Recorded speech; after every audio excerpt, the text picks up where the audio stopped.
welcome to Dermatrix skincare series, and today we have Dr. Devashish Sharma with us, who's got 10 years of experience into Botox, fillers and threads. And today we are going to interact with him and understand from him all about Botox.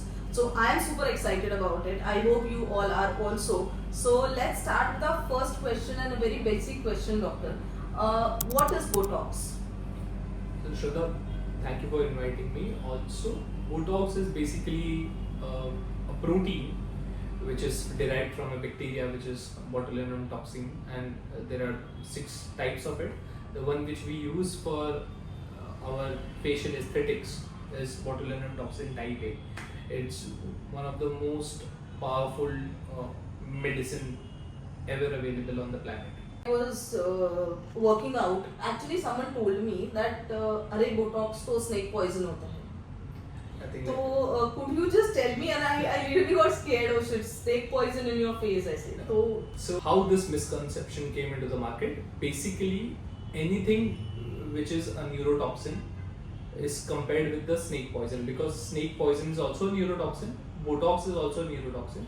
But there are so many medicines made out of snake venom, and there are so many medicines or indications for botulinum toxin.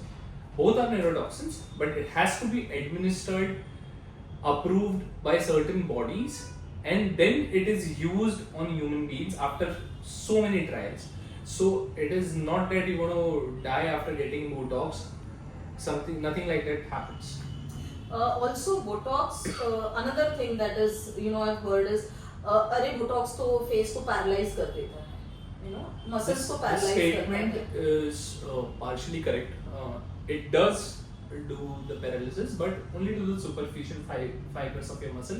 That is only to the wrinkles, and that too depends upon the dosing. Like if we do the right dosing at the right place by a right product and by a right injector, it does wonderful results. But any of these categories is wrong, it's going to go hayway. Doctor, you just mentioned that Botox could be used for sweaty hands and underarms. Even I read it at a lot of places. Could you just highlight how this helps for people with this kind of a problem? So basically, in few of the patients, what we see during the winters or summers, they get excessive sweating on their palms, their arms, armpits, and their feet. So it becomes too embarrassing for them. In most of the cases, they are hesitant to shake hands or write anything on the paper, or it's very difficult for them to wear socks, or it's very difficult for them to wear shirts where the stains of their sweat are visible. So these sweat glands are present excessively on these ends or the areas where there is a lot of sweat being produced. What does Botox does? Botox goes and shrinks the gland, so the sweat which is produced reduces in that amount. It doesn't completely blocks it, but it does helps in controlling the hyperhidrosis. Thank you so much, doctor. So the next question that I would like to ask you is, you've done a lot of cases in the past 10 years. Could you tell us one case which is your favorite or which you have loved, and there has been a real good transformation in that particular case? So we were talking about the age. So I got a patient who was 27-year-old. He has lost 60 kgs of his weight, and all the wrinkles and sagginess were visible on his face. I'll share you the pictures as well, and we can see a great result with the combination of Botox, fillers and threads. And what has played the key role is the botulinum toxin, which is Botox in his case.